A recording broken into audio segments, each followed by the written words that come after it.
hodec po strehah ali pa s takimi izrazi me nazivajo, pa imam še vedno raj, da sem krovec kot pa Breivik. No, tako. Naj pa povem, da ni bilo tako drastično, ali pa tako, kar ljudje reče, kako si splezal na streho.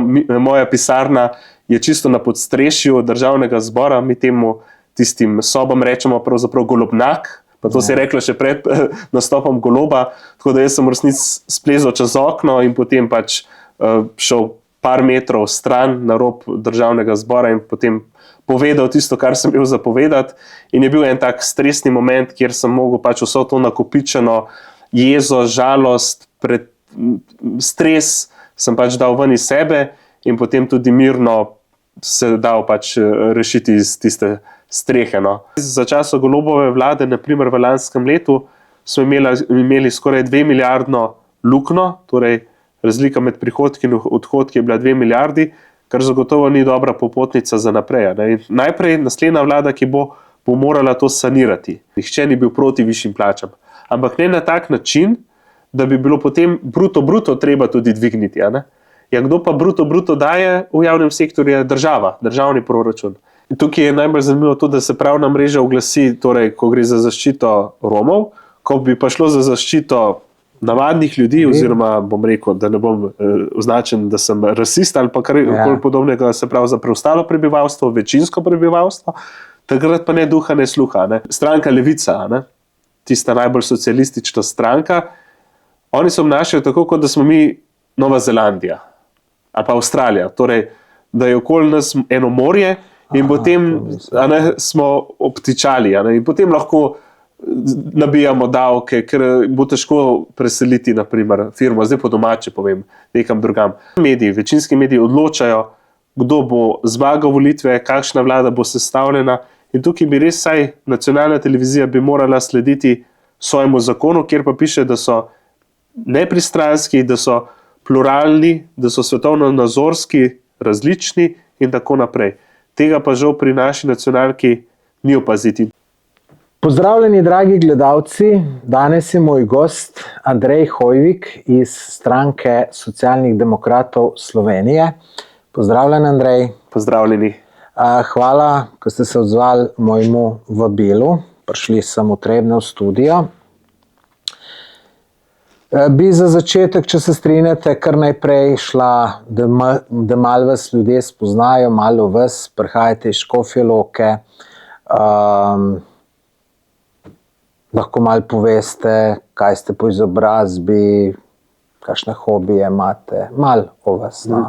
Najprej bi sam malo popravil, mi smo iz Slovenske demokratske stranke, včasih se je res imenovala Socialdemokratska stranka, tako da to mora biti za uvod. Drugače pa prihajam iz Škofje Loke, Škofjeločan sem že od rojstva, magister kemije po izobrazbi, torej sem doštudiral na fakulteti za kemijo in kemijsko tehnologijo. Leta 2018 sem naredil eno tako magistersko delo, se pravi sintetiziral sem ene nove spojine, ki so se za časa covida kar obrestovale, bi lahko rekel, smo tudi te moje nove spojine, nove izdelke pravzaprav z Japonci sodelovali in tudi te moje spojine, ki so bile na novo sintetizirane, so bile potencialno tudi nekakšno zdravilo proti temu virusu, kot ga poznamo. Tako da je tudi moje delo nekaj pripomoglo k morda razvoju bodočih zdravil ali pa še bo. Tako da drugače pa hodil sem tudi na gimnazijo v Škofji Loki, bil zlati maturant, drugače, kar se pa tiče hobijev, sem pa imel kar bogato paleto, treniral sem od atletike, nogometa, kriketa celo do badmintona, kar se tiče drugih stvari, zelo aktiven sem bil tudi na župnijskem področju, torej sem ministriral več kot 13 let, bral berilo, bil tudi član župnijskega pastoralnega sveta 3 mandate, tako da kar zelo aktivno sem preživljal svojo mladost, tista srednješolska leta. Tako da v politiko pravzaprav sem pa prišel leta 2018, takrat, ko je nekdanji predsednik vlade, zdaj dekan pravne fakultete, dr. Miro Cerar, odstopil, če se spomnimo tistega famoznega odstopa po drugem referendumu o drugem tiru. in takrat sem si rekel, pač dovolj je kritiziranja, se bom sam aktiviral in se včlanil takrat v Slovensko demokratsko stranko. In potem nekako po spletu naključij bil zelo hitro sprejet v Slovensko demokratsko mladino, torej v naš podmladek, bil takrat tudi kmalu podpredsednik.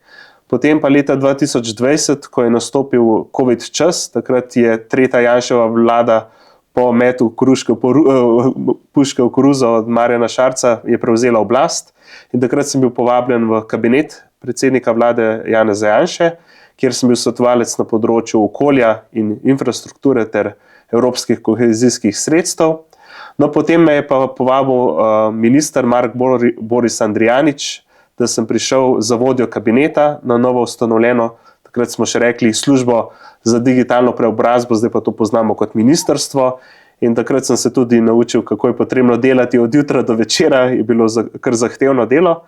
No, potem pa leta 2022 sem imel to priložnost, da sem kandidiral za poslanca v Škofji Loki in bil tudi izvoljen. No, od takrat pa sem pač poslanec v državnem zboru.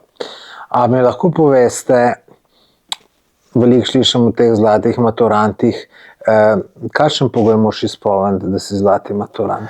Torej, pri splošni maturi je tako, da 34 točk je 100%, in če dobiš 30 ali več točk, si potem zlati maturant. Ja. Tako da predmetov je 5, 3 je predmeti matematika, slovenščina, angleščina po 8 točk in še ostale 2 izbirna predmeta po 5 točk in to nanese na 34 točk. Tako da jaz sem zadlih ujel, sem imel 30 točk. No, ampak vse en pohvalno. Ja, tako. Čestitke. Kako da ste pa zbrali ravno kako ste mi že... Slovensko demokratsko stranko. Slovensko demokratsko stranko. Kako da ste glih to izbrali? Ja, pravzaprav sem spremljal to politiko Janeza Janše že kar nekaj časa, tudi moja mama, ki je že pokojna, je spremljala, je bila tudi članica te stranke. In ko sem gledal malo programe, bom rekel, nisem se čisto tako odločil za Slovensko demokratsko stranko, sem pogledal tudi program Nove Slovenije in na koncu me je to prepričalo, da je to ena zdravorazumska stranka, ki temelji na svobodi izražanja, ki temelji na spoštovanju teh vrednot, kot so družina, tudi Bog, pa predvsem domovina.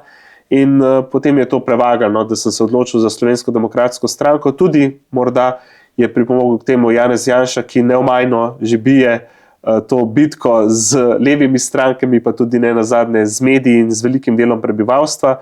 In je potrebno tudi veliko poguma imeti, pa jeklenih živcev, da to pač prenaša. In se mi zdi, da mi je bil en tudi vzornik takrat in sem se prav zaradi tega tudi potem včlanil v to stranko. Prej ste omenili, ste bili neki pomočnik dela za tistega ministra za digitalno preobrazbo. To je eno umeščane, ki je neki potomec tega ustanovitelja Krke. Ja, tako, to je njegov vnuk. Aha, to je njegov vnuk. Tako da ima te korenine. Ja, Mark Boris Andrijanič, midva sta se zelo dobro razumela. Zdaj se mi zdi, da je sicer on pri demokratih Anžeta Logarja. Ne vem, če bo kandidiral, morda bo, morda ne, ker živi v Angliji. In ja, takrat smo mi pravzaprav ustanovili to službo za digitalno preobrazbo pod Janševo vlado, kjer smo začeli s temi projekti digitalizacije Slovenije, pripravili tudi nabor ukrepov, kaj bi bilo potrebno predvsem na zdravstvu, v javni upravi, v šolstvu narediti, da bi Slovenija tekmovala oziroma bi bila konkurenčna tudi z drugimi državami, ki so digitalno zelo usposobljene.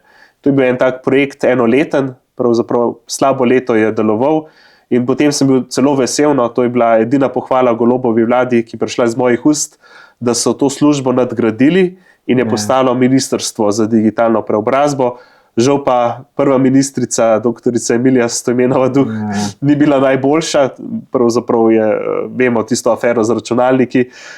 Zdaj Ksenija Klampfer pa tudi ni preveč opazna, tako da upam, da so kaj naredili v tej smeri, da bo Slovenija... Ksenija sem prvič slišal. Ta Stojmenova mi je pa poznana, predvsem po tisti izjavi, da je kriva za to, ker je čefurka. Mislim, se to mogoče celo dobro spomnil, ampak meni je to tako trapasto zvenelo. najbolj trapast izgovor najdla. No. Ja, tako se mi je zdelo, ne mislim, kdo ti je kdaj kaj učitev, kaj si. Ti si s tistim računalnikom, oreng za J, priznaj, pa je stvar rešena, ne pa neke take glupe izgovore iskati. Tako sem jaz vedel. No, ampak... Ne, se strinjam, pa predvsem to v tem mandatu je bilo velikokrat rečeno, da interpeliramo, torej želimo odstaviti ministrice, ker so ženske, kar je totalno absurda. Ne? In so pravzaprav one bile, bom rekel, seksistične, ker so pač ljudi zmanipulirali ali pa se predstavljali, da zaradi tega morajo biti odstavljene. Ne, mi smo vedno v interpelacijah zelo jasno opredelili, kaj so delale narobe in seveda tudi moški kolegi, kaj so delali narobe. Ne. Tako da ja, to je nekako absurd bil, da je to sploh ministrica izjavila. No, vi, ki ste prišli v parlament, ne, jaz sem vas spremljal, predvsem na TikToku, ste dosti objavljali, ne, in moje osebno mnenje je bilo, da pač super, da imajo pri SDS-u enega mladega, ki moram vaše vsebine pohvaliti. Bili ste strpni, mogoče ne toliko napadalni, kot kdo drug od vaše stranke, in sem rekel, evo, to gre v ta pravo smer, ne. Ampak zdaj zadnje čase pa ne vidim več teh vaših objav, ne. Lansko leto ste tudi eno težavo imeli, ne, pač bi mogoče kar sami več o tem povedali. Ja, zdaj govorimo o tem zelo glasnem incidentu na strehi državnega zbora. Tako, ja. Se morda zdaj, ko gledam za nazaj, se mi zdi dogodek smešen, takrat pa je bil vse prej kot to.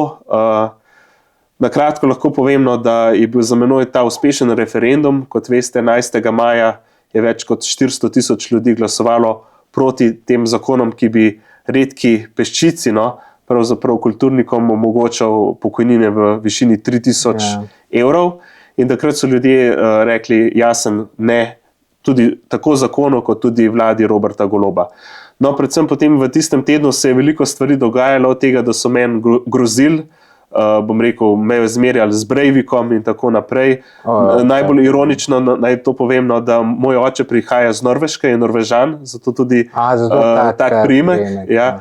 In jaz imam celo, bom rekel, prijatelja, ampak znanca, ki je bil na Utoji, torej na tem otoku, kjer je Breivik pobijal, streljal pač ubogo mladino. Ne? In meni je bilo to najbolj grozno, da me pa zdaj nekdo, celo Aren Pregel je bil eden izmed takih umetnik, da me zmerja tako s takimi izrazi. No? In takrat v tistem tednu je bilo res tega veliko in potem je nekako v meni, kaj bi rekel, snapala v angleščini, ne, se pravi, bi lahko rekel, v tistem momentu sem bil v takem stresu, da sem pač to, kar sem naredil. Naj pa povem, da ni bilo tako drastično, ali pa tako, kar ljudje reče, kako si splezal na streho. Moja pisarna je čisto na podstrešju državnega zbora, mi temu tistim sobam rečemo pravzaprav golobnak, pa to se je reklo še pred nastopom Goloba, tako da jaz sem v resnici splezal čez okno in potem pač šel par metrov stran na rob državnega zbora in potem povedal tisto, kar sem bil zapovedati. In je bil en tak stresni moment, kjer sem mogel pač vso to nakopičeno jezo, žalost, stres sem pač dal ven iz sebe in potem tudi mirno se dal pač rešiti iz tiste strehe. No. Tako da ni mi, bom rekel, v ponos ta dogodek, ker bi vse to lahko povedal na sejah, kot sem prej 3 leta vedno povedal, kar sem si mislil, na strpen, umirjen način, kot ste prej sami dejali, hvala za pohvalo.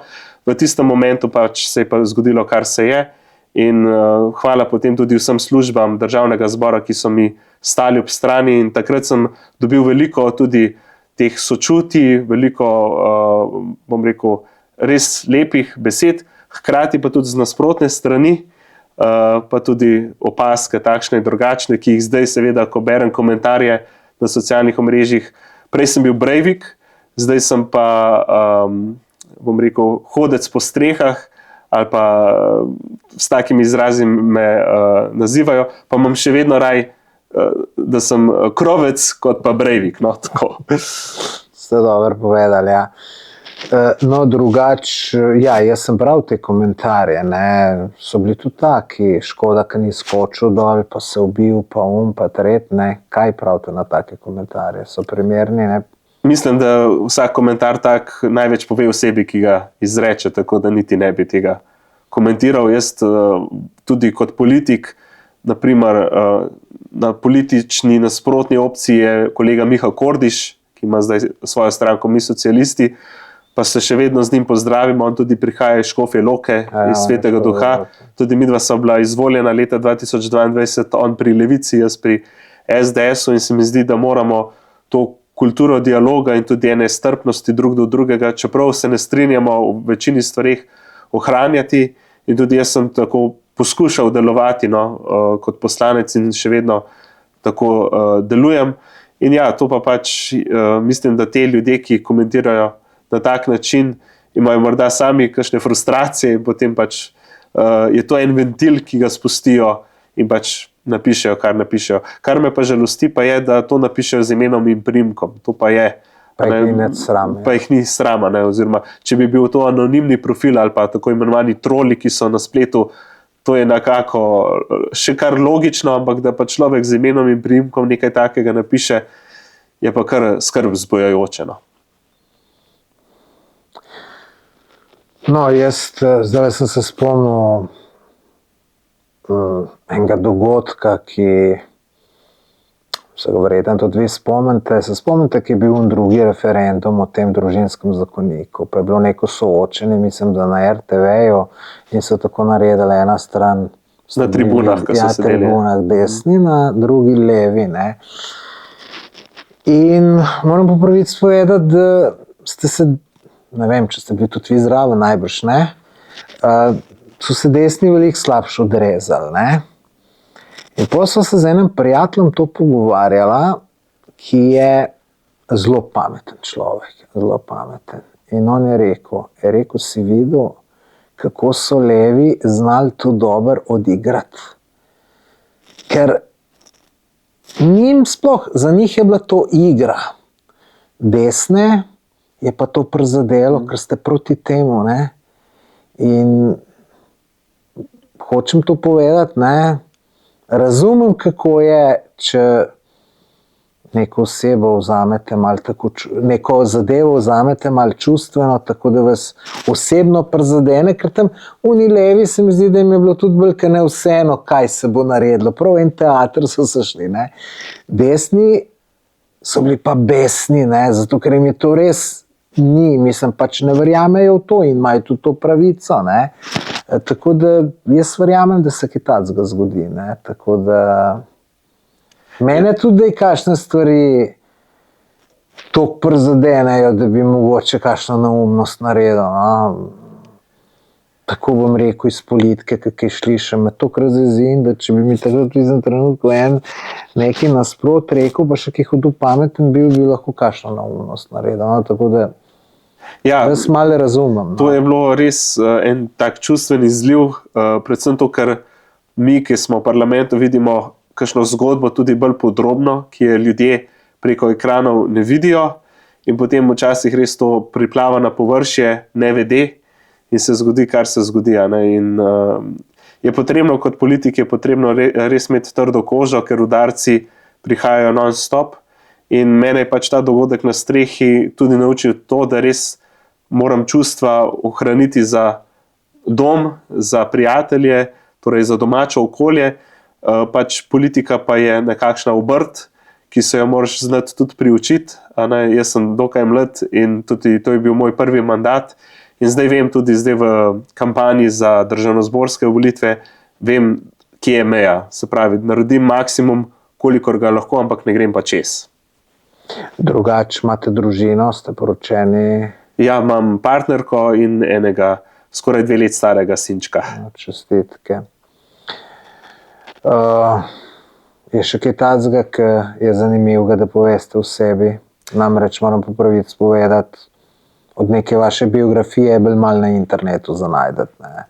Ja, zdaj kaj bi zanimivega povedal, je to morda, da imam, kot sem dejal, norveške korenine, torej sem napol Slovenc in potem mi včasih učitajo, kako si pa potem tak domoljub, zakaj pol delaš, zakaj si v tej stranki, a ne si sam na pol Slovenc, ampak jaz se res počutim, tukaj sem rojen, tukaj sem bil vzgojen.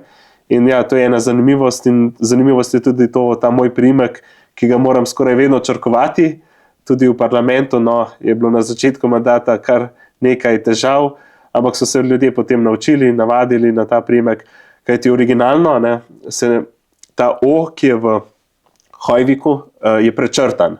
Torej je pravzaprav, to bi se originalno prebral Hejvik, to bi bil originalen prevod, vendar v slovenskem jeziku pač tega znaka oziroma te črke ni.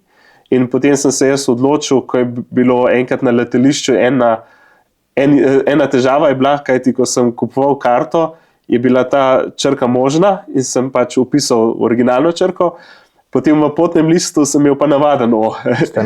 In sem bil na letališču v Veliki Britaniji takrat, na Heathrow letališču in me je tisti policaj oziroma carinik kar tako malo čudno gledal in rekel, ne, to ne gre skupaj. In potem sem mu nekaj časa moral dopovedovati, zakaj je tako, potem me je le dal kljukico, ja. Ampak od takrat naprej sem pa rekel, moram nekaj pač narediti in sem se odločil, da tudi v rojstnem listu spremenim priimek, torej da je navaden O. No. To je ena taka zanimivost. In kdo prihaja iz Norveške, oče ali mama? Oče. Ja. Znate norveško? Norveško sem znal, ko sem bil malo manjši, potem pa, ker nimam več stikov z očetom, no, kar me žalosti, sem pa pač časoma tudi ta jezik, ki je zelo lep, sicer pozabil. No, tako da par fraz znam, ampak da bi pa kot tekoče govoril ali pa tako sporazumevalno, pa žal ne. A ste bili na Norveškem? Ja, na Norveško sem pa kar hodil do svojega 15. leta, skoraj vsako leto, oziroma vsako leto poleti, za več tednov, kjer sem bil z očetom. Kot sem pa potem dejal, no, so pa stike nažalost prekinila, tako da potem pa nisem več tako redno zahajal gor. Jaz rad potujem in imam Norveško že dolg čas v planu, ker je zelo lepa, ne. Vam privoščim in svetujem, da greste. Skoraj, ne. Ja. Edino zelo draga je, ne, to je pa minus. Ne, tako da ja, Norveška je kar, bom rekel, imajo visok GDP, torej tudi plače so dokaj višje, če primerjamo s slovenskimi ali pa z drugimi evropskimi državami, zato so seveda tudi cene tam toliko dražje. Je pa res gor pač taka politika, da ljudje delajo, pridno delajo, tudi ni skoraj nič sive ekonomije in tudi za davke vejo točno, kam se porabijo, imajo res transparentno preglednico, bi temu rekel. In ja, je tudi ena mentaliteta drugačna kot v Sloveniji, kjer bi lahko rekli, da smo še malo Balkanci, no, na tem področju.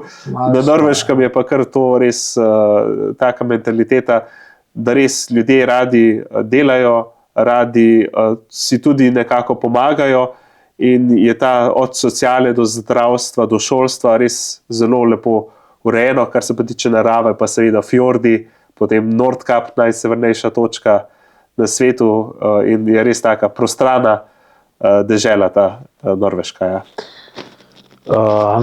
Je pa, če se ne motim, to sem slišal, prebral, ampak se veste, ni vse vzeti za 100%.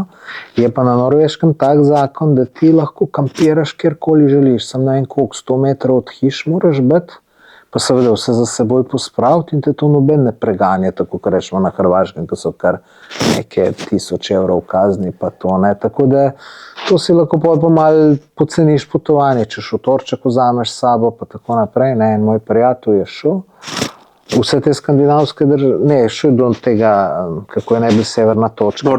Nordkap, ja. On je sicer s sabo vzel, rekel, eno vrečo čokolina, pa 50 litrov mleka in je od tistega velike ne živo, ne. Pa spal v avtu in je čisto pocen čez prišel, ne. Tako da to je pa dobra stvar. Ja, zagotovo spodbujajo tudi Norvežani ta turizem, ampak tako kot ste rekli pravilno, moraš potem za sabo pospraviti in s tem ohranjaš naravo in kot sem rekel, večina turistov, ko pridejo na Norveško, če spoznajo njihove navade, če jih ponotranijo, potem res nimajo težav. So pa, na primer, to je pa druga zanimivost, zelo visoke kazni za prekrškarje v cestnem prometu. A to sem pa zdaj gledal pred kratkim. To pa so celo absurdne kazni, pri nas bi bil po moje že kar revolt, predvsem, če si pijan za volanom ali pa če prehitro voziš, to so res enormne kazni. To ti gre tudi, bom rekel, za prehitro vožnjo, morda 20-30 km/h hitreje, da voziš, gre lahko celo mesečna plača za kazen. Vem, to sem pa gledal, to moram pa tudi reči, da mi ni všeč, pa ne, da bi bil jaz neki nor voznik, no, kar se alkohola tiče, nimam problemov, to nikoli ne pijem, zdaj v zadnjih časih, sploh ne pijem alkohola skoraj, ampak kar se tiče pa hitrosti, pa kje spregledaš? Nehote spregledaš. Jaz se spomnim, v Italiji sem pa let nazaj, sem spregledal en znak, radar, vozil sem skozi po omejitvah, potem pa še tisti Italijani, či zaritijo, tiščijo, pa zdaj vozijo in te prav silijo, da greš malo hitrejši. In on je vedel, kje je bil radar, je zabremzal. Zabremzal, ja. Ja, jaz pa nisem, in jaz sem pa razmišljal, zakaj mi pa zdaj ta ne tišči zaritijo? In vidim radar. No, potem sem pa celo obrnil, pa še pogledal, ta je zdaj tabla naselje ali je. Oni imajo pa še malo bolj take, ni tako živa rumena barva, je mogoče mečke na zeleno potegne. In še neko drevo zraven rastlo, tudi zeleno bilo. In spregledaš. Jaz sem sem eno leto nazaj, dobro, sem 20 € plačal za prehitro vožnjo, sem šel nekaj preveč. Prej pa več kot 20 let, ne? Tako do 20 letih sem se enkrat plačal, ampak v tujini se pa tole kaj ne znajdeš, kaj nenamerno narediš narobe, tako da to me malo skrbi, ampak enkrat bom siguren šel, tako da to sigurno. Je res lepa dežela, tako da. Ja, se strinjam, ja, čeprav še nisem videl. A lahko zdaj v bodoče tudi pričakujemo kakšne vaše objave, spet tako, kot so bile na začetku? Ja, sej, morda mogoče se mi pa ne prikazuje. Morda ni tistega algoritma, da bi se prikazalo. Tudi zdaj sem par filmčkov objavil, seveda zdaj, ko bo pa kampanja se začela, oziroma se je pravzaprav neuradna že začela, pa zagotovo bom povedal tudi kaj, ne nazadnje tudi na en podcast bom seveda uporabil, da bojo ljudje me spoznali bolj ali pa spoznali tudi moje mišljenje glede na aktualno politično situacijo. Ja, sem pa jaz bil morda celo v naši stranki eden izmed prvih, ki je zaznal, morda že na začetku, tudi TikTok, ki je predvsem priljubljen med mladimi, ampak kolikor sem bral tudi med malo starejšimi, ne bom rekel, ampak tako, da so aktivni delovni ljudje. In ja, TikTok je kar taka platforma, kjer lahko na hiter način prideš do tvojega volivca ali pa do simpatizerja in pač poveš v tisti minutki, kolikor je filmček fajn, da ni predolg, in poveš pač tisto bistvo. No. Tako da, ja, morda se je od lanskega leta ta frekvenca malo znižala, no, ker sem tudi malo manj govoril, čeprav sem po številu besed takoj za prvo vrščeno Urško Klakočar Zupančič, imam, mislim, da okoli 900,000 izgovorenih besed v teh slabih 4 letih. Tako da, kar se tega tiče, sem bil kar aktiven. No, in posledica tega je bilo tudi morda večje število teh filmčkov na TikToku in seveda drugih socialnih omrežjih. Greva zdaj pa malo na te aktualne stvari, ki volivce zanimajo, ne? Kaj bi vi se osebno zavzemali, pa kot stranka? Rečemo, mogoče začniva z zdravstvom. Kako vi vidite zdravstvo? Je zdaj v zadnjih 4 letih šel v pravo smer, ni šel v pravo smer? Vemo, da so nam obljubljali, 30 dni do specialista. To ne drži. Zdravstvo, vsak normalen človek, ki mora iti kdaj v zdravstveni dom ali pa bolnico, vidi, da je to bolj kot ne v razsulu. Mislim, v razsulu. Zaposleni so pridni, delajo. Jaz zmeraj, kadar imam kaj takega, je zelo veliko pohvalo napišem, ker res, oni res morajo delati, ker ljudje čakajo v vrsto, so polni hodniki, to so vse, govorim, novomeška bolnica, sam za pohvaliti, ne, ampak Primanjkuje jim prostora, primanjkuje jim najbrž kadra, ne najbrž siguran. Jaz mislim, da slabo to kaže. No? Ja, zdravstvo, pravzaprav tudi ljudje so v eni anketi sem zaznal, da je zdravstvo tista tema, ki ljudi najbolj tare oziroma jih najbolj zanima. In seveda v Slovenski demokratski stranki smo skozi cel mandat opozarjali vlado Roberta Goloba, da te njihovi zakoni ne grejo v pravo smer. Če samo gledamo na začetku mandata, v času Janševe tretje vlade se je oblikoval urad za referenčne cene. To pomeni, ta urad bi pregledoval in tudi balansiral, da bi bile cene medicinskih pripomočkov primerljive z evropskim povprečjem, torej s cenami v Nemčiji, Franciji in tako naprej. Čisto logično. Logična stvar, ki se je zgodila, sicer po mukotrpnih pogajanjih, kajti takrat opozicija KUL je kar nagajala, ampak se je tudi z zakonom o javnem naročanju ta urad oblikoval. In kaj je naredila Golobova vlada, mislim, da v roku 3 mesecev od nastopa novega mandata je zakonom po nujnem postopku ta urad črtala in seveda cene so takrat zopet, ali pa bom rekel, so ostale nespremenjene, tako da naprimer za žilno opornico, ki stane v evropskem povprečju okoli 150 evrov, v Sloveniji damo 450 evrov. To je samo en tak direkten primer tega. Tako da to je bila že prva napaka Golobove vlade oziroma namerna, to morda niti ni bila celo napaka, da se je ta korupcija v zdravstvu nadaljevala. Zdaj, kar se tiče drugih zakonov, predvsem zdaj ta famozni zakon o zdravstveni dejavnosti, kjer je tudi Ustavno sodišče odločilo, da je v parih členih protiustaven. Glejte, oni so sicer rekli, zamejili bomo javno in zasebno zdravstvo. Ampak poglejte na koncu, ko je pacient bolan, ko zbolim, mi je čisto vseeno, a grem v javno bolnico, a grem v zasebniku ali pa v koncesionarju. Važno je, da postanem zdrav ali pa da mi operirajo pač tisto, kar ne funkcionira. In tukaj bi mogli v naši državi res priti do enega konsenza, da seveda spodbujamo, če v javnem sektorju zdravnik ali pa specialist naredi toliko operacij, koliko mu zavarovalnica plača, in potem gre kot koncesionar ali pa celo kot zasebnik nekaj in jih še več naredi, to bi morali pustiti pri miru. Hvala Bogu, več ljudi pozdravi. Kar je pa glaven problem, je pa to, da zdravstvena zavarovalnica plača naprimer 100 operacij kolena naprimer, na leto. Ja. In zdaj, če je dolga čakala vrsta za operacijo kolena, v prvih 3 mesecih, naprimer do konca marca, to kvoto izpolnijo.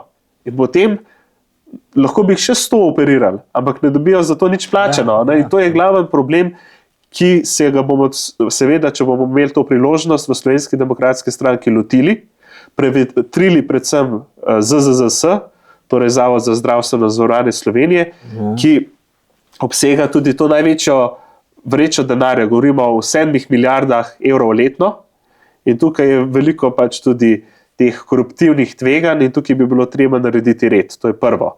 Če se spomnimo, kaj je predsednik vlade obljubljal, mislim, da dobra 3 leta nazaj je rekel, ja, to veliko vrečo moramo rešiti, torej ZZZS. Na tem področju v 4 letih ni bilo narejenega nič. Kaj pa se je naredilo? To je pa največji absurd te vlade. Rekli so, da bojo ukinili prostovoljni prispevek. Torej, to, kjer smo plačevali ljudje teh 35-37 evrov zasebnim zavarovalnicam, torej Vzajemni Triglavu, oni so to ukinili, prenesli v javni sektor, torej na ZZZS, ki ima že tako 7 milijard evrov, ampak mi še vedno plačujemo. Ampak to plačujejo tudi tisti upokojenci, ki morda si niso mogli privoščiti, da plačujejo dopolnilno zdravstveno zavarovanje, zdaj ga pa morajo plačevati. In tudi vsako leto se premija poviša. Zdaj smo pri dobrih 37 evrih. Čez dober mesec, marca, bo za 2-3 evre zagotovo ta prispevek višji. In poglejte, to je ta kup denarja, ki se nabira in se transparentno ne porablja. Žal ne. In tukaj bi tudi morali narediti en tak red, da bi to šlo. Kar se pa tiče kadrov. Tretja Janševa vlada je bila prva po dolgem času, ki je zvišala vpisna mesta predvsem na medicinski fakulteti, tako v Ljubljani kot v Mariboru. Hvala Bogu je ta vlada temu sledila in je tudi sama zvišala, mislim, da za 10 mest, saj na medicinski fakulteti v Ljubljani se mi zdi, In to je prvi korak. Torej, omogočiti ljudem, študentom, dijakom, da se vpišejo na medicino, tam doštudirajo in seveda, da ostanejo v Sloveniji. Da pa ostanejo v Sloveniji, morajo pa imeti dobre pogoje dela in seveda morajo biti tudi dovolj plačani. Ne pa, da so plače 20-30% nižje kot v sosedi Avstriji, zaradi tega, ker med Slovenijo in Avstrijo je le meja.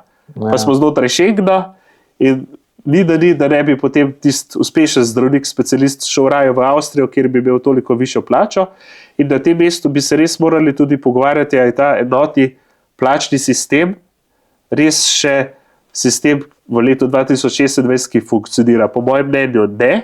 Takrat, ko je bil vzpostavljen, torej slabih 20 let nazaj, je morda kazal pozitivne znake, zdaj pa vidimo, da se je izpridil in bi bilo treba to celotno plačno strukturo prestrukturirati, predvsem na področju zdravstva.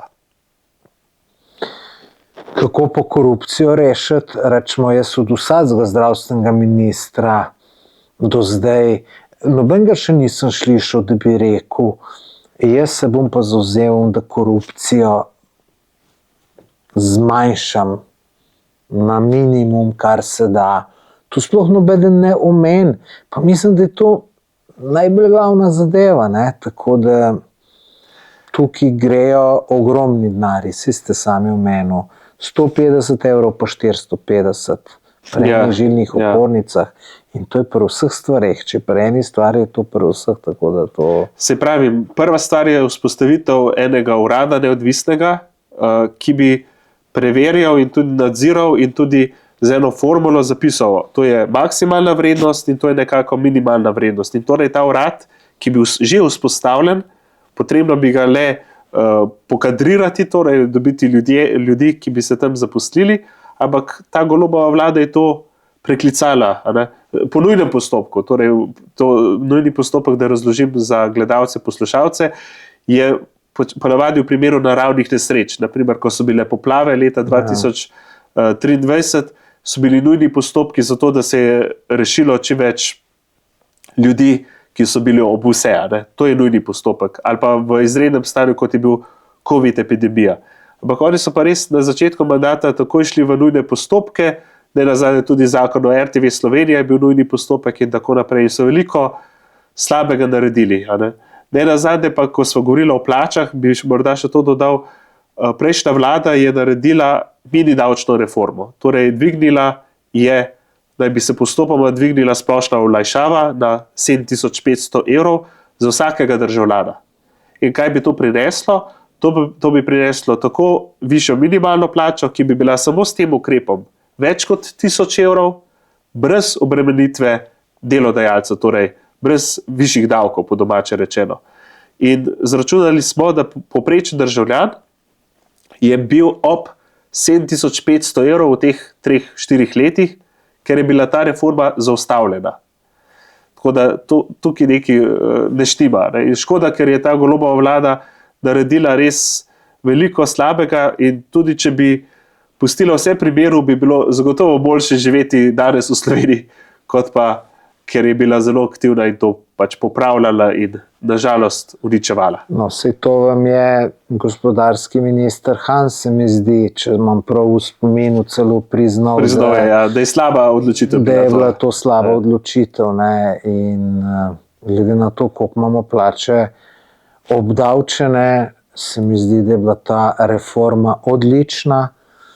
Pa še lepo postopoma je šla, tako da tudi, bom rekel, državni proračun, da se lažje pripravi na to. Ne. Poleg tega ne bi pa še v te davčne reforme je bilo tudi to, da se najemnina za stanovanje iz 27,5, takrat se mi zdi, da je bilo zmanjšala na 15%. Ne. In rečemo, ta vlada, ki to govori, da želi mladim omogočiti cenejše stanovanje, cenejše najemnine, so ravno kontra naredili. Oni so to podražili, ker lejte, če se davek zveča, bo lastnik stanovanja povečal. To je čisto logično. To je tako, ker če boste DDV povečali, se bo v trgovini vse povečalo. Ne? Tako da to je bila res nepremišljena zadeva, pa Pa čisto takoj so mogli to narediti, ker bi se malo premislili, kakšne analize naredili. Tudi ljudem rekli, lejte, to bomo mi preklicali, zato.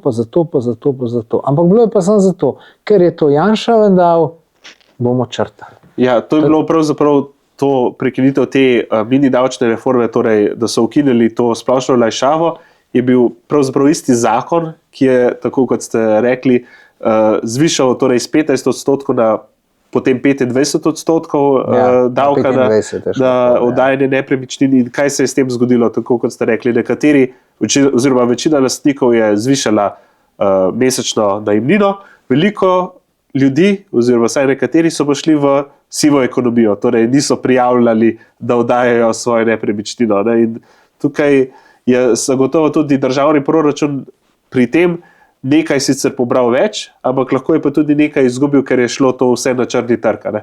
In na koncu bi res morali zdaj pogledati izračune, koliko več je državni aparat zaslužil na podlagi tega zvišanja tega davka. No? Ne preveč. No? Meni se na tem področju se mi zdi zelo pametna oseba ta Simič, ki je sodeloval. In njega, če poslušaš, ima dobre argumente.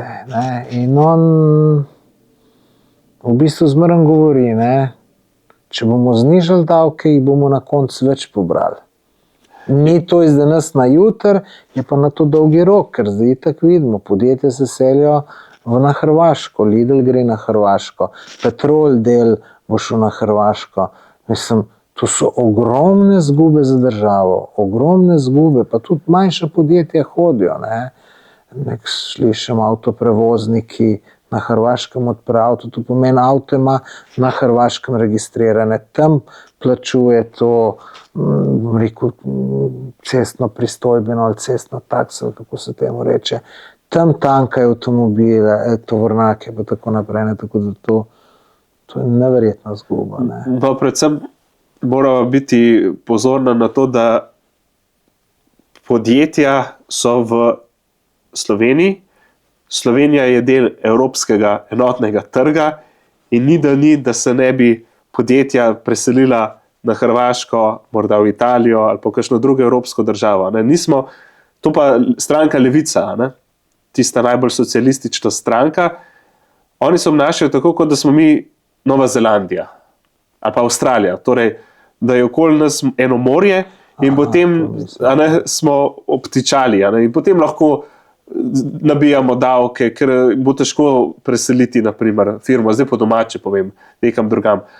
Mi smo pa del Evropske unije in hvala Bogu, da smo del Evropske unije, da imamo enotni trg, kjer pa seveda potem ljudje preračunajo. Če bom jaz plačal delavca, da bo imel, rečemo, 2500 evrov neto, takoj pogledam bruto, koliko bom jaz mogel izplačati.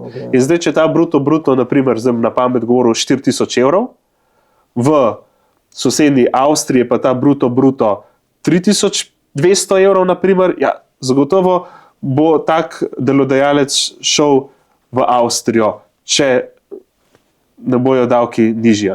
Tukaj bilo treba računati in primerjati te plače oziroma obremenitve plač. Hkrati pa tudi še nekaj, naj povemo.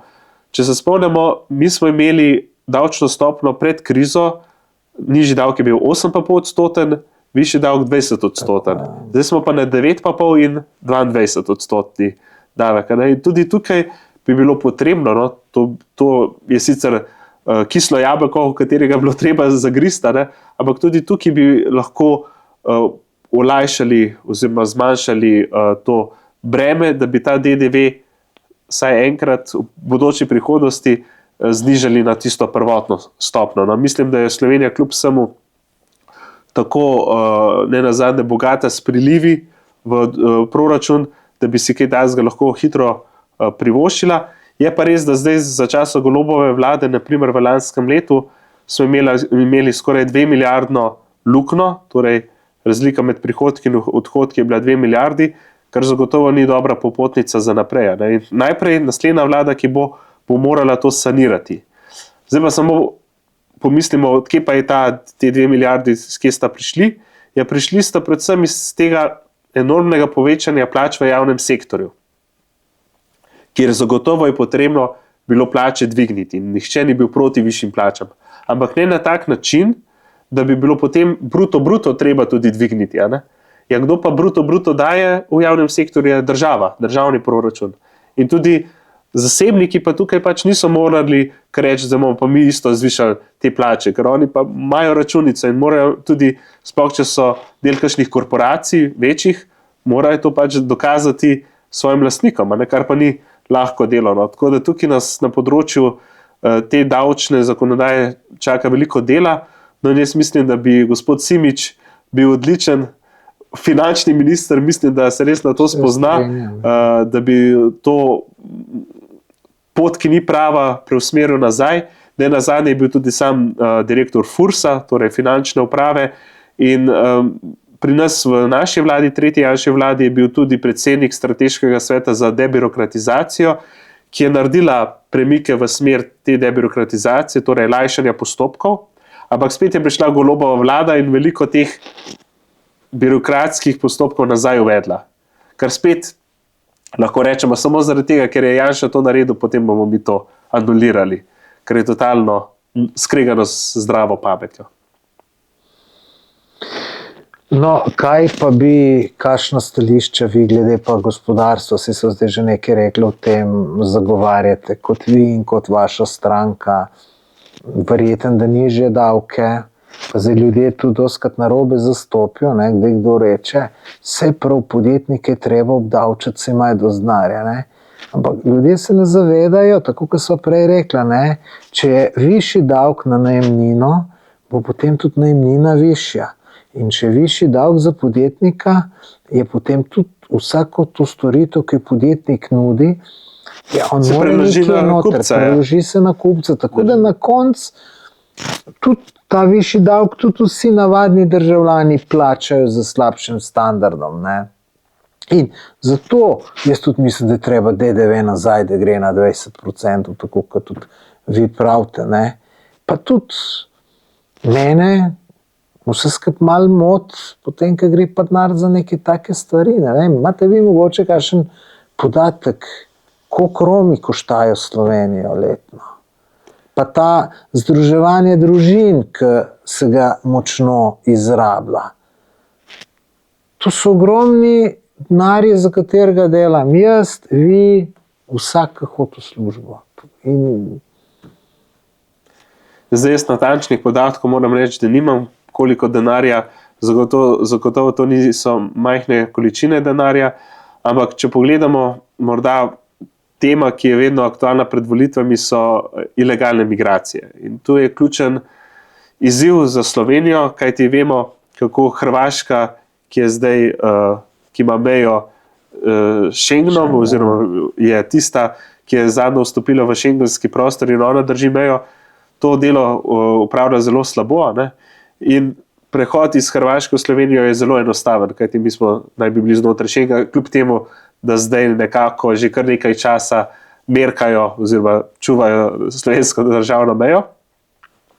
Ampak če pogledamo te vsote, to je kolega Žan Mahnič predstavil podatke nedavno v parlamentu, mislim, da gre okoli 180 milijonov evrov letno samo za te ilegalne migrante oziroma za oskrbo beguncev, azilantov, kakorkoli jim že rečemo.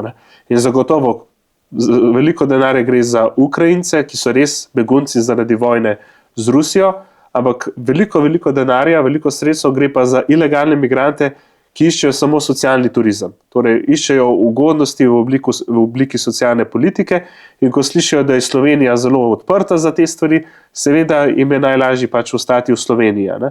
In to je glaven problem tega, da se ne zavedamo, koliko res denarja gre, predvsem ne samo koliko oni direktno dobijo, ampak koliko birokracije je zraven, ne nazadnje prevajalci, potem nastanitev, potem ta žepnina, ki jo imajo in tako naprej.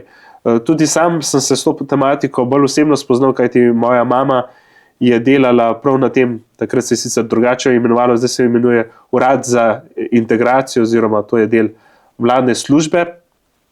In takrat sem sam videl, da res nekateri res so prišli iz vojnih območij in so bili potem nastanjeni v azilnem domu, kar nekaj takih pa je bilo, ki so prišli iz držav, kjer ni bilo vojne, kjer so potem ugotovili, da je pa lažje priti v Evropo, družino so veliko krat pustili tam, v svoji matični državi in pač sami dobili te ugodnosti, ki jih Republika Slovenija in tudi druge evropske države, no tukaj nismo unikum, ponujajo. To je eden izmed glavnih takih problemov, ki jih mora naslednja vlada tudi obvladovati in rešiti. Tukaj se predvsem obmejno prebivalstvo zelo jezi na aktualno vlado, na to problematiko, vemo tudi romska problematika, predvsem po tem žalostnem uboju gospoda Šutarja. Vemo, da so se nekatere stvari premaknile s tem Šutarjevim zakonom, ampak najbolj absurdno je pa to, če smem dodati, ko je bila Janševa vlada, ko je bil COVID čas, kjer je bila epidemija, bolnišnice so bile skoraj v drugem valu na koncu svojih zmogljivosti in je bilo potrebno res drastične ukrepe sprejemati. Takrat je bila vse od policijske države do diktature. Sedaj pa imamo tako imenovani Šutarjev zakon, ki je po njem razglašeno za varnostno tvegano območje del Ljubljane. Tukaj pa zdaj ne govorijo o nobeni policijski državi ali pa to. In tukaj so dvojna merila. In predvsem v naši stranki opozarjamo na vseh področjih, tako na področju davkov, gospodarstva, kulture, turizma in tako naprej, da so ta dvojna merila. In predvsem govorimo tukaj, če se smem dotakniti medijev. Tukaj so mediji ključni. In zato smo seveda veseli, ko nas takole povabite in gostite v teh svojih podcastih, kjer ni cenzure, kjer lahko povemo jasno in glasno, kaj si o tem mislimo. In tukaj bi pa mediji, predvsem ti mainstream mediji, torej večinski mediji, morali upraviti svojo nalogo. Ne pa da, ko je Janša vlada, poročajo tako, ko je druga vlada, poročajo drugače. In če smem samo to povedati, zdaj nedavna Tarča je bila odpovedana. Ja, žalostno. Žalostno. Najprej je uredništvo oziroma vodstvo reklo, da je prišlo do neke bolezni ali neke odpovedi, zato pa so sami ustvarjalci rekli, da je uprava, torej vodstvo celo zagrozilo, da bojo sankcije, če bodo to tematiko, govorimo o tematiki Roberta Goloba in njegovih transakcij in tako naprej, predvsem Gibanja Svobode, če bo to na sporedu. Poglejte, in zdaj se ni oglasilo niti Društvo novinarjev Slovenije, nič ne govorijo, da so kakršnikoli nikogaršnji hlapci, kot so govorili takrat za časa Janševe vlade, in tukaj pa si morajo mediji nastaviti ogledalo. Kajti na koncu tudi mediji, predvsem mediji, večinski mediji odločajo, kdo bo zmagal volitve, kakšna vlada bo sestavljena, in tukaj bi res saj nacionalna televizija bi morala slediti svojemu zakonu, kjer pa piše, da so nepristranski, da so pluralni, da so svetovno-nazorski, različni in tako naprej. Tega pa žal pri naši nacionalki ni opaziti in tudi ta zadnji primer kaže na to. Zdaj smo sicer malo šla iz gospodarstva preko davkov do medijev, ampak nič hudega. Okay, ja. No, to, da ni Tarče, to je žalostno, ampak še bolj žalostno je pa to. Mislim, če vidiš, da nekdo Tarčo prepove, jaz ga ne bi šel nikoli voliti. Se vidiš, da je nekaj zelo narobe, ampak to volilci po mojem ne bojo kaznovali. No, jaz tudi mislim, da ne. Ne bojo, ne. Mislim, jaz tudi, če bi bil, jaz ne bi nikoli neke oddaje prepovedal, ker to daš najbolj, če bi bil jaz v politiki, pa da bi bila neka oddaja v meni slaba, jaz se ne bi prepovedal, ker tudi, če to dajo, lahko še zmeraj rečem, ste se zlagali. Če pa prepovem, to pa povem, da me je strah, oziroma da se bojim nekaj. Ne, resnica to je. Ja, ne. Tako da to je žalostno, ja, da Tarče ni in da ljudje niso bolj ogorčeni. Končno je to le na RTV-ju, ko vsi to plačujemo. Ne? No, rad bi še sam rekel, da se ne strinjam, ker pravite, da Hrvati slabo mejo čuvajo. Ne vem, če se spomnite, Hrvati so imeli veliko problemov z Evropo, ker so mejo predobro čuvali. Se spomnite tega? Ja, to drži. Ja. Tako da je malo drugače, ja, v realnosti. Tako da jih tudi Evropa, bi rekel, ne pusti, da bi bili malo bolj strogi, bolj efektivni. Ne? Tako da to ja. No, Kar se tiče pa Šuterjevega zakona, se strinjam tako, kot ste rekli, da je mogoče malo dvolično, ampak to pa trdim, da je pa ta vlada dobro naredila, čeprav bo verjetno pol, ki se zdaj že tam neka pravna mreža v to vtaknila, pa zdaj varuhinja človekovih pravic, pa to, ker mene čisto nič ne briga, je ta zakon ustaven ali neustaven, ta problem je treba rešiti. Ljudje, vi nimate teh problemov in ne veste, kako je z Romi živeti, mi tukaj na Dolenjskem pa vemo in me je čisto vse, če je neustaven zakon. To je treba rešiti, ker ste spremljali profil Vsi smo lahko Aco. Ste videli, kakšne... Jaz, ki to poznam, ker sem vedel, da se hude stvari dogajajo, ampak si nisem v sanjah mislil, da je toliko enega nadlegovanja, posilstev mladoletenc, koliko pretepenih raznih osnovnošolcev, pa tudi srednješolcev, pa se starši niti niso upali prijaviti na policijo. Če so pa prijavili, je bilo pa še slabše.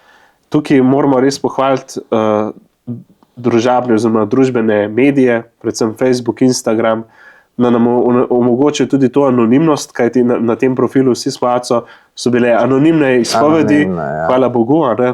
In se je res videlo to, koliko je res tega bilo veliko. Ne? In tukaj tudi spet večinski mediji niso naredili svojega dela, da bi preko zgodb, kjer lahko tudi zakrijejo osebo, tako ali drugače, da bi pač izpovedali to zgodbo. No? In nažalost smo morali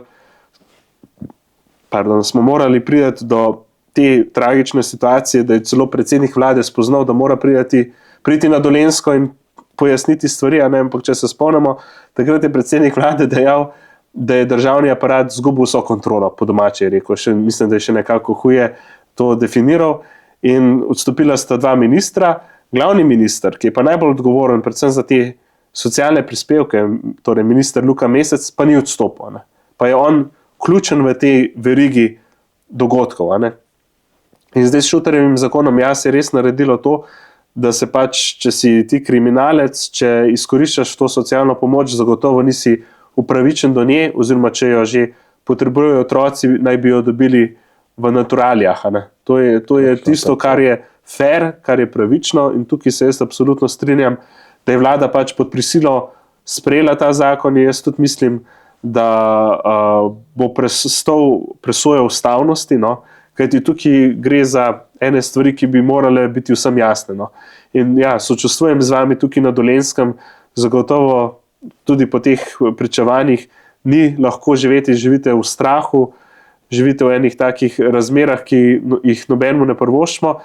Je pa zagotovo tako, da ko bi pa to prišlo enkrat v Ljubljano, potem bi se pa hitro politika, tako državna kot tudi lokalna, hitreje organizirala in reševala aktualne situacije. No in tukaj pa naj povem, da Slovenska demokratska stranka je na primer za časa 2 let vladanja, torej leta 2020 do 2022, kar 2-krat obiskala vse statistične regije. 2-krat. Ne pa tako kot zdaj Golob, zadnji mesec pred volitvami skače, skoraj vsak drugi dan je v eni regiji. Mi smo takrat sem bil še svetovalec v kabinetu Janeza Janše, smo šli najprej v regijo na začetku mandata, da smo videli izzive, probleme, pogledali tudi, kaj je pri teh podrobnih načrtih, kar se tiče lokalne samouprave. No in potem smo pač delali 2 leti in po 2 letih, ko je bilo pa konec mandata, smo šli pa še enkrat v to regijo in preverili, to smo naredili kljukca, tega nismo naredili, to ni v redu, in tako naprej. Zdaj Golob je pa naredil tako, da pride zdaj v regijo in obljublja, kaj bo v naslednjem mandatu. No, to je prav dobesedno norčevanje iz teh ljudi, no, ki ga sprejmejo. No. Ja, ljudje si ne predstavljajo, kako je živeti z njim. Mi jih tukaj v Trebnjem imamo. Ampak oni v Novo mesto, ki so čisto zraven, jaz sem tudi 8 km stran ena vasica, smo jih včasih imeli 2 km stran in jaz sem, ko sem v 3. razred hodil, sem jim v Roma sošolcem izsiljeval za denar, sem mu mogel denar nositi. Si to predstavljate, kakšen strah je, koliko si star, koliko 10 let si star v 3. razredu, še ne. In da je tebe strah v šolo iti. In vem, z avtobusom smo se pelali In on je prišel 1-2 postaje kasneje, ki jaz ga nisem zmeraj gledal, ali je ali ni. In če ga ni bilo, se mi kamen od srca odvalil. Hvala Bogu ga velikrat ni bilo, ker mu ni bilo za v šolo hoditi, ne? Ampak kaj pa bil, je bil pa, mislim, v šolo sem narad zaradi tega hodil, ne? Tako da, pa sem bil zmeraj pogumen, močan,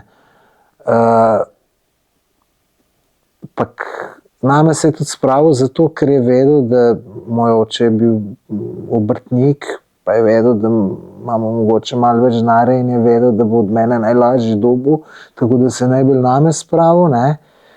Tako da sem mu, mislim, to je zelo hudo za otroka, ne. Ni pa to nič napram tisto, kar smo brali, vsi smo lahko aco, posiljene punce pa tako naprej, ne. Tako da to je res huda zadeva, ki jo je treba rešiti in jaz sploh ne vem, če se da rešiti, ker tudi, če boste vi na oblast prišli, pa tudi, če boste neke zakone sprejeli, vsi se vam bo pol spet javila ta pravna mreža, pa varuh, pa pa tret in... Tukaj je najbolj zanimivo to, da se pravna mreža oglasi, torej, ko gre za zaščito Romov, ko bi pa šlo za zaščito navadnih ljudi, oziroma bom rekel, da ne bom označen, da sem rasist ali pa karkoli podobnega, se pravi za preostalo prebivalstvo, večinsko prebivalstvo, takrat pa ne duha, ne sluha. Ne? In to je problem tudi teh nevladnih organizacij, kar je eno ključnih stvari, ki bomo tudi, če bomo prišli na oblast, uredili. To pomeni, financiranje para levih nevladnih organizacij ne bo več, kajti pogledajte, mi dajemo z temi javnimi razpisi, naprimer, v tem mandatu je bilo več 10 javnih razpisov, ki so presegali 10, celo 20 milijonov evrov in s temi razpisi se futrajo, po domače povedano, te nevladne organizacije, ki potem delajo pravzaprav več škode kot koristi. Naprimer, tako kot je zdaj ta pravna mreža za varstvo demokracije, kako se reče, so spet v času covida, so najbolj protestirali, najbolj težili, kar se tiče covid ukrepov, ki so bili takrat žal nujni, ampak oni so se ozirali samo politično. Naprimer, zdaj, ko je šlo za Šuterjev zakon, so se oglasili, ko gre spet za eno manjšino, ki pa bi morala po tolikih letih pač vedeti, da pač je treba nekaj postaviti mejo. Meja je bila tudi po to vlado, hvala Bogu, vsaj delno postavljena, ampak če bomo v Slovenski demokratski stranki imeli resor predvsem notranjih zadev in socialnih zadev, bo tukaj potrebno bolj striktno organizirati vse to.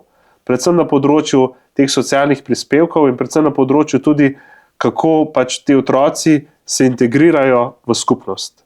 Tako pri ilegalnih migrantih, kjer mi zagovarjamo, če človek pride k nam, naj prevzame naše navade, ne pomeni to, da mora prevzeti tudi našo vero ali pa kulturo ali pa kaj takega, ampak samo naše navade.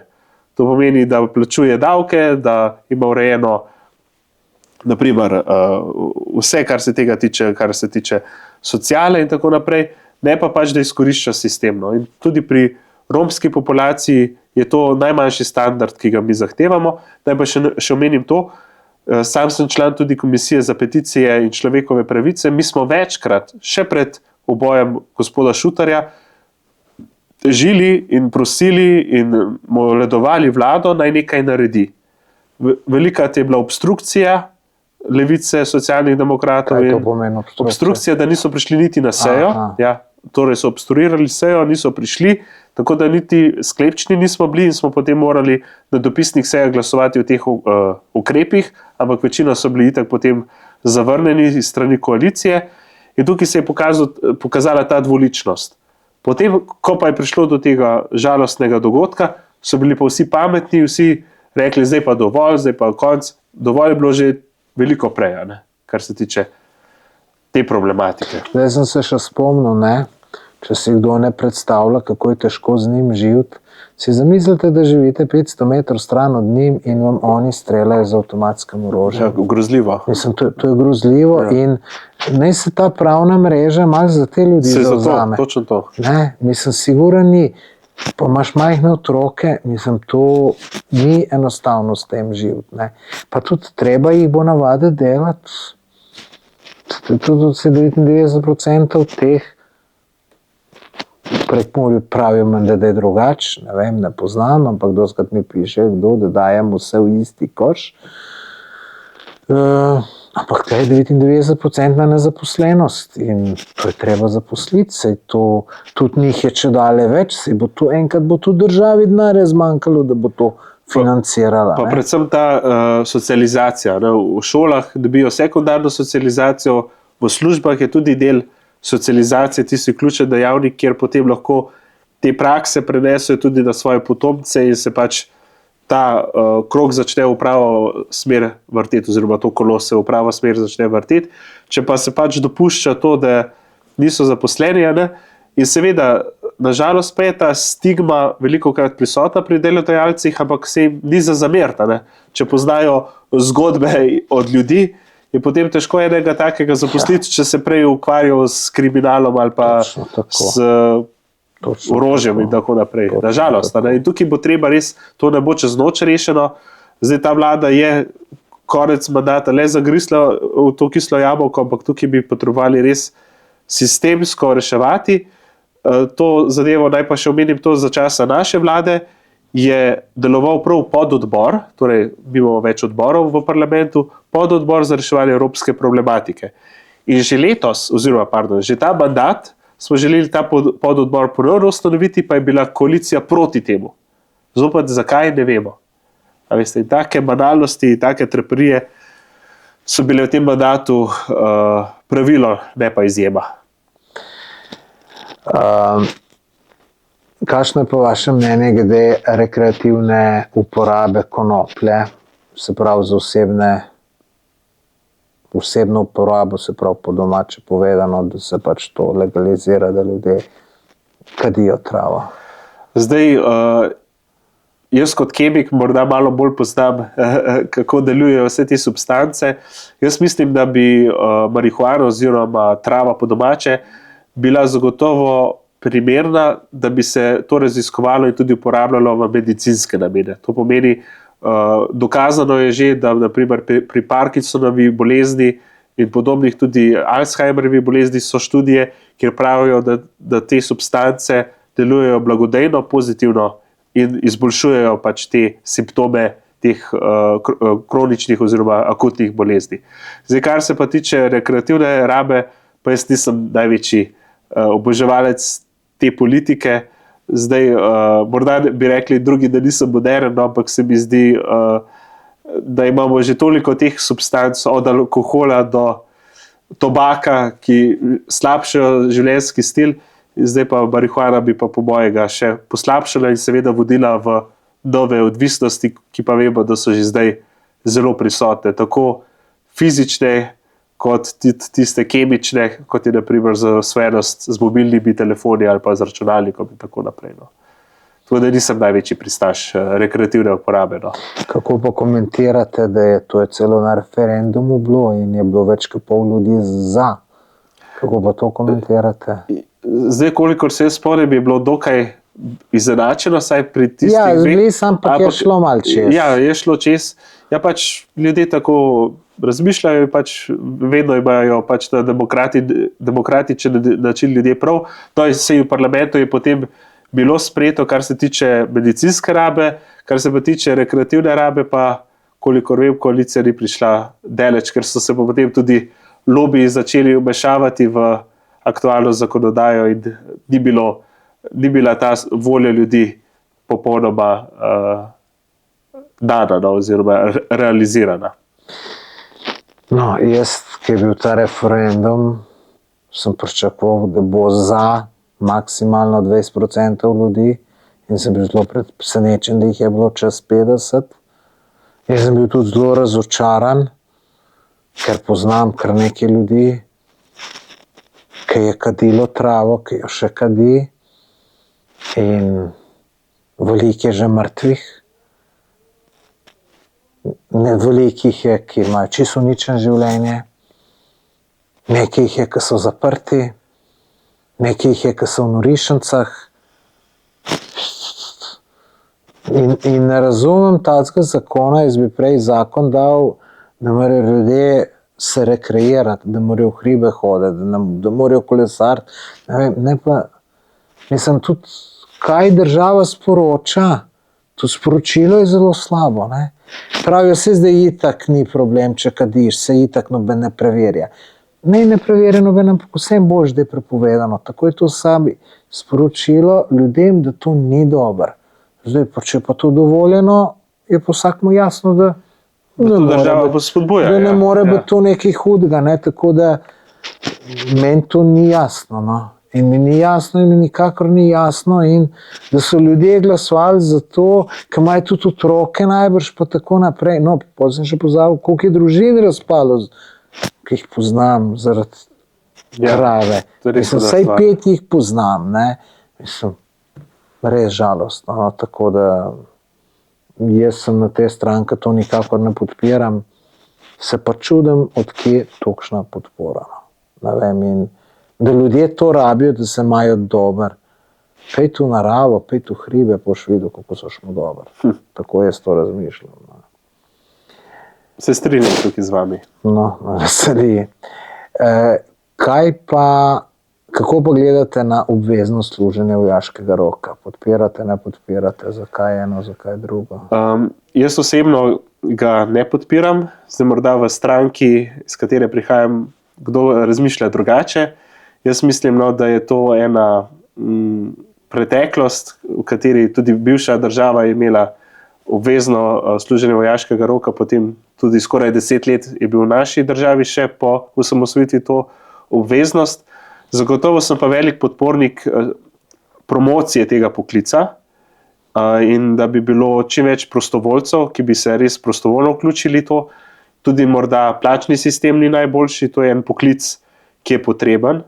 Nazadnje se spomnimo tudi poplav iz leta 2023, ko je vojska priskočila na pomoč in predvsem rabimo vojsko za to, vojake za to, da pomagajo, ker so izobraženi, ker so potem tudi, bom rekel, po domače močni, da premagujejo takšne in drugačne fizične ovire in predvsem tudi smo del NATO, ne? Torej Atlantskega zavezništva.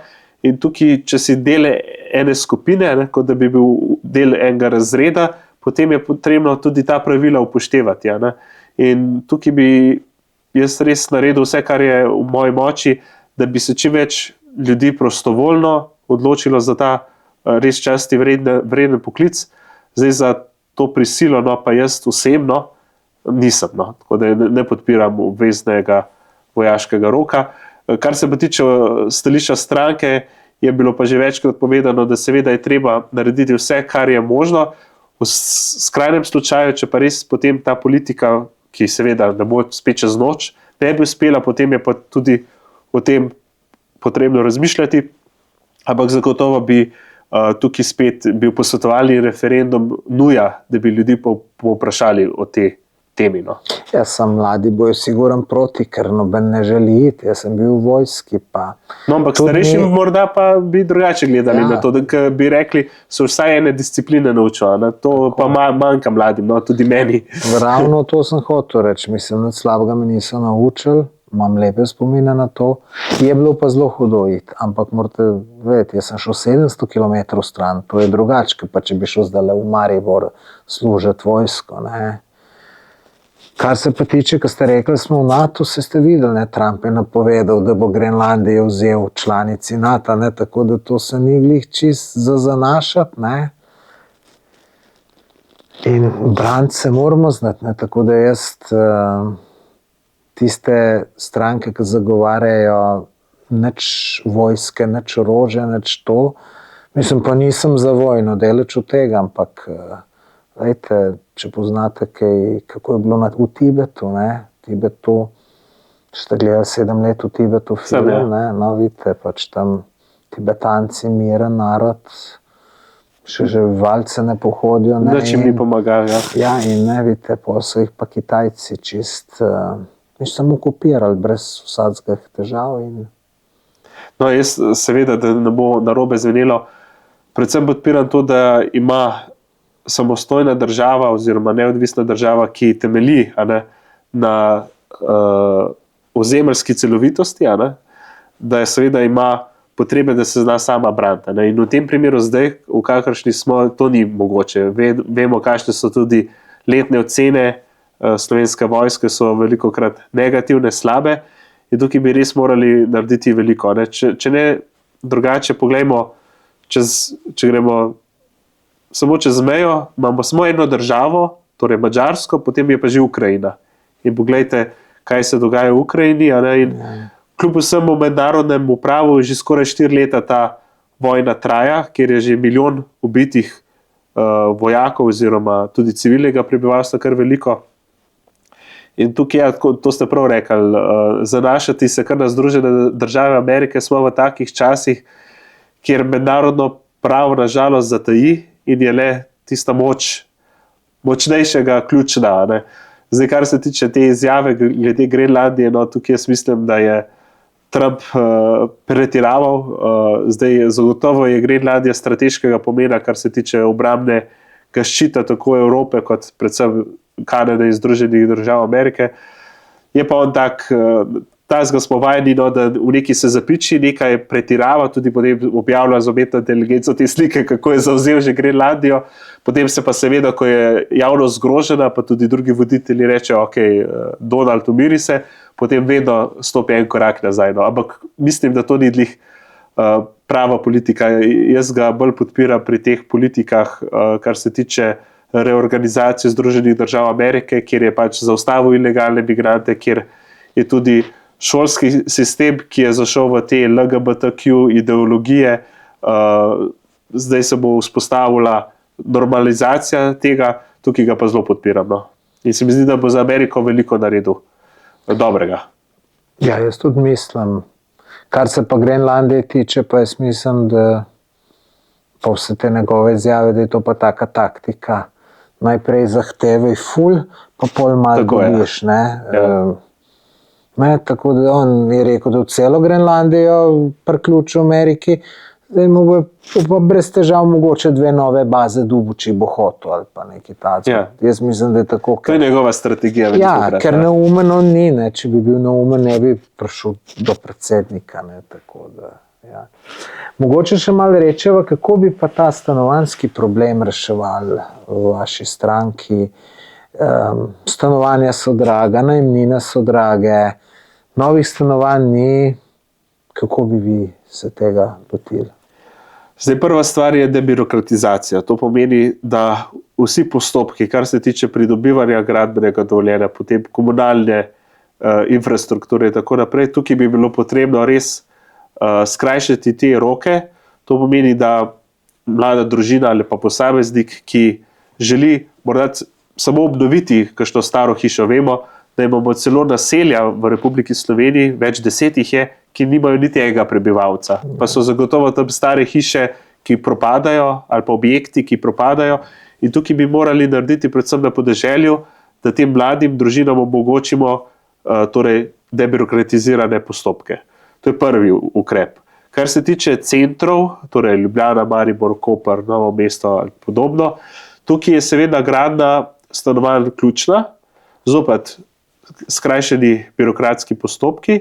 In tukaj, gradnja najemnih stanovanj, država, jaz mislim, da mora malo poskrbeti tudi za to področje, vendar ne na način, kot se ga je pa lotila ta vlada, ki je zdaj bo zmetali 1 milijardo evrov v 10 letih za gradnjo teh državnih stanovanj, postopki bodo pa čisto vedno dolgi. In tudi tukaj bo potem ta možnost, da bo nekdo najel stanovanje, plačeval najemnino, hkrati pa čez 10 ali pa 20 let ne bo imel čisto nič od tega. Ali bo šel v drugo najemno stanovanje večje, ali pa pač, če je bil res dost šparoven, je nekaj našparil in si bil kupil lastno nepremičnino. Saj na ta način bi moglo delovati, da naprimer, če si ti v 20 let v eni nepremičnini, ki je last države, da lahko po tem obdobju to nepremičnino obdržiš. Odkupaš ali pa pač dobiš v cenovnem razponu, ki je tebi ugoden, ker potem to pomeni rešitev stanovanjskega problema tudi za tvoje potomce. To je ključno. Zato mi podpiramo nekako, bom rekel, matematično linearno kombinacijo tako gradnje najemnih neprofitnih stanovanj, kot tudi možnost pridobivanja kreditov za mlade družine predvsem, da lažje dobijo kredit, da lažje obnovijo staro poslopje ali pa da lažje si zgradijo, kupijo tudi svoj dom. Ne? In s pomočjo teh dveh ukrepov bi to stanovanjsko problematiko seveda na daljši rok lahko uspešno rešili. Je pa to pač en problem, ki se ga zavedamo, in predvsem tukaj centralizacijo, torej gradnjo teh stanovanj v centrih, to ni najboljša stvar, ker potem podeželje izginja. Tukaj bi res morali razparcelirati vso to stanovanjsko politiko, da bi res doseglo čim več ljudi, tako na podeželju, kot tudi v mestih. No. A mogoče razmišljate, pravite, podeželje je problem, ker se ljudje selijo v mesta. Ne vem, da bi bila neka subvencija za podeželje, ne vem, pri komunalnem prispevku, ki ni pocen. To ima vsaka občina malo drugače, ampak to je deleč od pocen. Ne vem, da ne bi bilo treba plačati tega prispevka, da ga plača država. Ker se v končni fazi en prebivalc Slovenije, ne eden. Če nekdo zgradi hišo, 5 prebivalcev ima rešen stanovanjski problem. Ne? Pa še davke plačuje, ki dela hišo v končni fazi. Ne? Mi smo imeli tudi eno tako tematsko sejo v Državnem zboru, kjer smo prav to, kar ste zdaj izpostavili, predlagali. Torej, predlagali smo pod prvič znižanje davka na najemnine, hkrati pa potem tudi to, da se res vsaj za prvih 5 let ta komunalni prispevek ne plačuje, ali pa celo 10 let. Ne govorijo o tem priključku, to se enkratno plača. Ja. V Trebnjem vem, da imajo na kvadratni meter je toliko in to ni malo. No. Ja, tukaj bi mogla tudi država zagotovo pomagati, ja, se strinjamo. Ja. Pa predvsem tudi pri... Vi ste pa mislili mogoče nadomestilo za stavbno zemljišče. NUSZ, imate prav, pa predvsem tudi te stroški, ki so mesečno plačani, za delovanje komunale, tudi potrebno pregledati.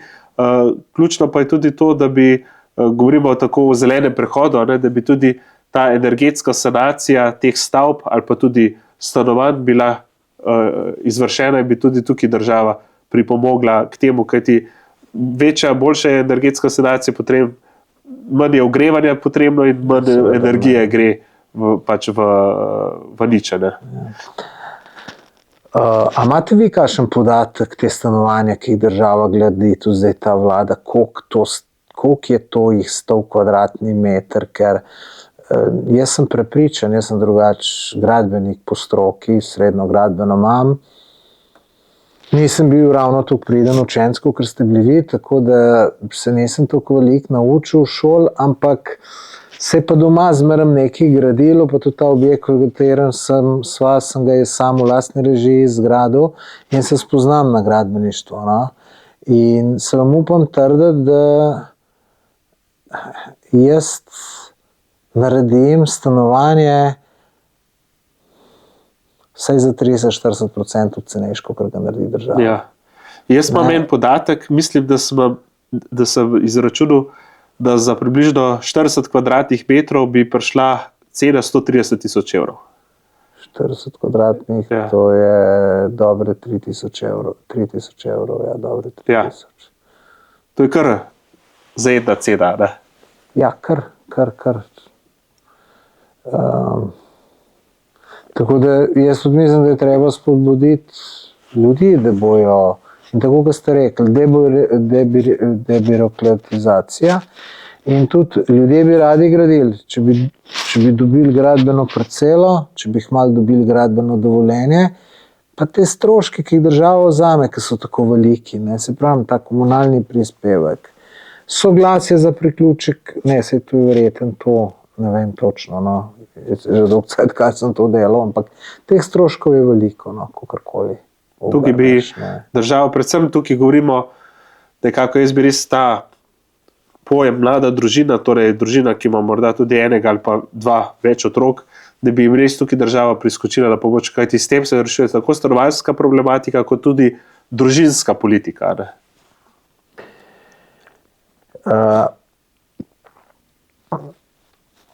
Ker se s tem poslom ukvarjam, se pravi z digitalnim marketingom ukvarjam, me zanima, kako vi vidite v vaši stranki, koliko jim socialna omrežja pomagajo pri promociji, zdaj, ko so volitve, pa to, vam to dobro deluje, slabo deluje, so dobre alternativa mainstream medijem, ker, kot ste rekli sami, je malo težje vam prideti, ne.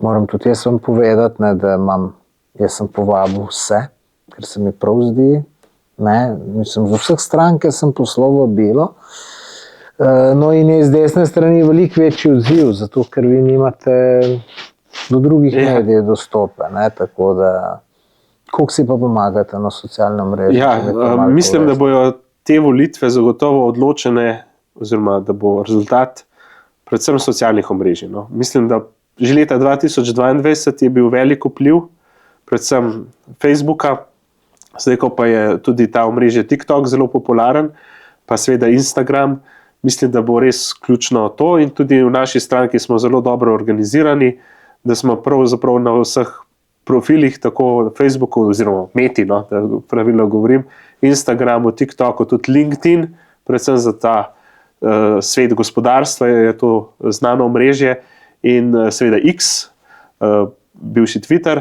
Ja, in zagotovo bodo ljudje tik pred volitvami poiskali, ne, če bojo, upam, šli malo tudi program gledati, da ne bo samo tisto soočenje ključno na Pop TV ali pa na nacionalki in bojo tam zelo hitro, enostavno preverili informacije, tudi imeli ta živ kontakt ali z našim predsednikom ali z nami poslanci, kajti ta socialna omrežja omogočajo to, da se politika ukvarja z njimi, kajti politika se vedno ukvarja z ljudmi. Ne? Zato mi gre včasih tudi malo, kar povem, na živce, ko rečejo, mene politika ne zanima. Ja, ampak ti pa politiko zelo zanimaš. Ne? In bi bilo ključno, da bi res čim več ljudi odšlo na volitve, da bi bila čim višja volilna udeležba, kajti potem je tudi ta legitimnost vsake vladne koalicije toliko večja, ne? In tudi čutijo večjo odgovornost, če je veliko ljudi šlo na volišče. No? In seveda socialna omrežja so dober pokazatelj, kajti tam ni cenzure, tam lahko direktno poveš, tako kot na en podcast, kjer ne bo cenzure, kjer bo lahko vsak, ki bo imel pač uro pa pol časa, bo celotnega pogledal, če ga bo pa zanimala kakšna tematika, si bo pa pogledal morda kakšen moj filmček, kjer bom izrezal pač del najnega pogovora. No. Tako da mi smo zelo dobro organizirani in zagotovo tudi naš podmladek, Slovenska demokratska mladina, je zastavila en tak nor projekt, no, naj ga omenim, da bojo šli do začetka volitev oziroma volilnega molka v vsak okraj, imamo 88, kjer bojo naredili podcast z vsemi kandidati za te volitve. No. To je kar tak zalogaj, ampak jim uspešno gre. No, super. Vidim, da se tudi zelo veliko mladih pridružuje vaši stranki, ker to včasih je bilo to bolj tako med ljudmi mišljenje, da so to samo starejši ljudje za SDS, ne? Ampak zdaj vidimo zelo mladih, tudi vaš vodja Janez Janša se z njim slika in to objavlja na Facebooku in vidim, da je tega zelo, zelo veliko in tudi na TikToku vidim, da mladi, da so desno začeli razmišljati, ker včasih je bilo strogo levo mladi, ne? Kaj mislite, zakaj do tega prišlo? Ki je pa zelo enostavno odgovor. Mislim, da predvsem te leve ideologije, od LGBTQ ideologij do takšnih in drugačnih politik, so mlade prepričali, da je to ena norost in so rekli, gremo nazaj k enim osnovnim vrednotam. In ljudje res, se mi zdi, predvsem mladi, velikokrat ponosno rečejo, da so verni, da imajo radi svojo družino, da imajo radi tudi Slovenijo, kar je čisto normalno. Ne? Ko pa slišijo, naprimer, iz zdaj vladnih krogov, kako smo zdaj kar nacisti, ker smo rekli enkrat Bog, družina, domovina, poglejte, to ljudje pač jih ne moramo tako nategniti po domače. Ne? To so pravzaprav, ne vem, izrazi iz Ivana Cankarja, kjer je pač povedal mati domovina Boga. Ne? A to je od Ivana Cankarja? Seveda, to pride iz Ivana Cankarja. A nimajo isto tudi Hrvatije, rečemo Thompson?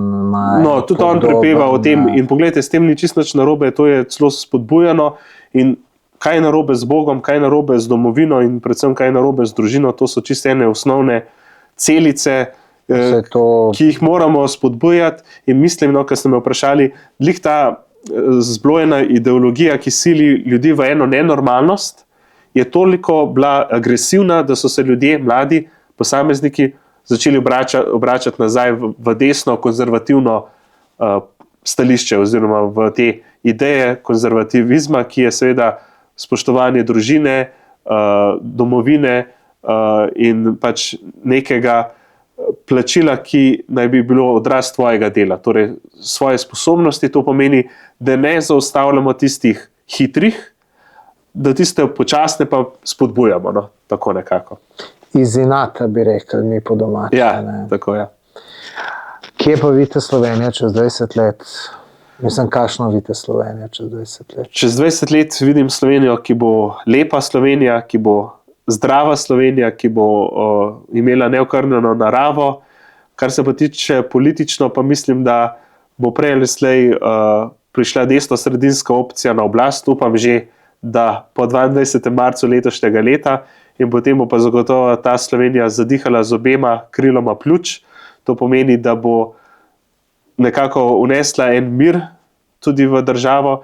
Zdaj najbrž bodo tudi kakšni protesti po tem, kolesarjenje in tako naprej, ampak na to se ne bomo ozirali. Hkrati pa pač naj bo Slovenija privlačna tudi za turiste in tudi, da bo bruto domači proizvod čim večji. In jaz mislim, da če bo ta opcija zmagala, bo vse to tudi realizirano. Hkrati pa si želim in vidim Slovenijo, da bo takšna, da bo vsak, ki bo šel v tujino, morda na Erasmus izmenjavo ali pa pač samo na izlet, da se bo rad vrnil in rekel, to je moja domovina in jo imam zelo rad. Če vas vse na kratko vprašam, bo čez 20 let boljše ali slabše? Sem optimist, ko da bi rekel boljše. Jaz vam ne verjamem, ampak upam, da se jaz motim. Tako da to je vse, kar sem vas za vprašati.